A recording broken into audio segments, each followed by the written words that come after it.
Miaina ao anaty fanitrana lalany 7-7 isan-jato ny vahoaka malagasy amin'izao fotoana, araka ny tarehimarika farany avy amin'ny banky iraisam-pirenena ny taona 2022. Tsy mahavelona intsony araka izany ny asa amin'ny andavanandro. Any Kamerona amin'ny fanaovana vadin'asa ny ankamaroan'ireo mponina raha ny fanadihadiana izay natao androany.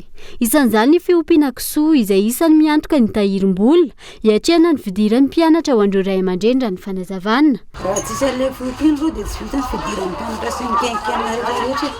Vadin'asa izy io ka. Ilay fitadiavana efa tsy dia mety sy dia mba aminy mba manarina le izy.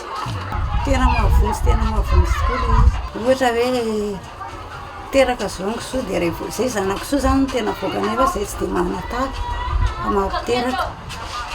Satria rehefa volana sy tapa ilay zana-kisoa dia mba lafo fa ilay manatavy ela be. Izaka ny ambonana ilay zana-kisoa zany tsy dia mila sakafo be.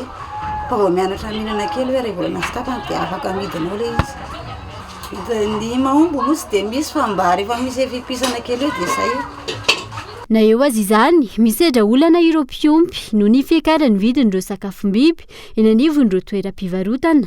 Dia ilay fivelomana zany tsy mety intsony raha ohatra hoe zavatra anankiray ny atao fa tsy maintsy manao fiompiana kely ianao. Ilay toerana zany malalaka fa tsy hoe tery fa ny olana zany ny amin'ny resaka sakafon'ilay biby fiompy satria ny ankamaroan'ny zavatra izao miakatra daholo eny fa na vary ary dia miakatra na ny apomby koa dia miakatra. Tsy zavatra tsy miakatra zany izao amin'ny fiainana fa miakatra daholo ny rehetrarehetra.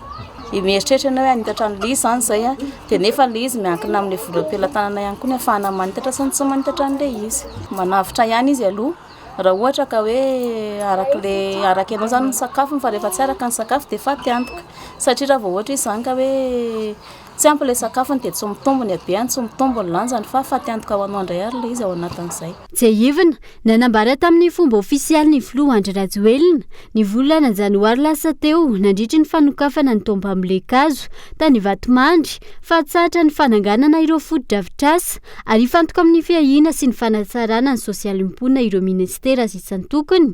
7 volana teo aoriana, tafalatsaka ao anaty fahantrana lalina ny vahoaka malagasy. Porofon'izany, midangana ny vidim-piainana, mirongatra ny tsy fandriampahalemana na ny an-tsaha na any an-tanàna, potika ny sehatry ny fampianarana, ambony ny tahantsianasa sy ny maro hafa.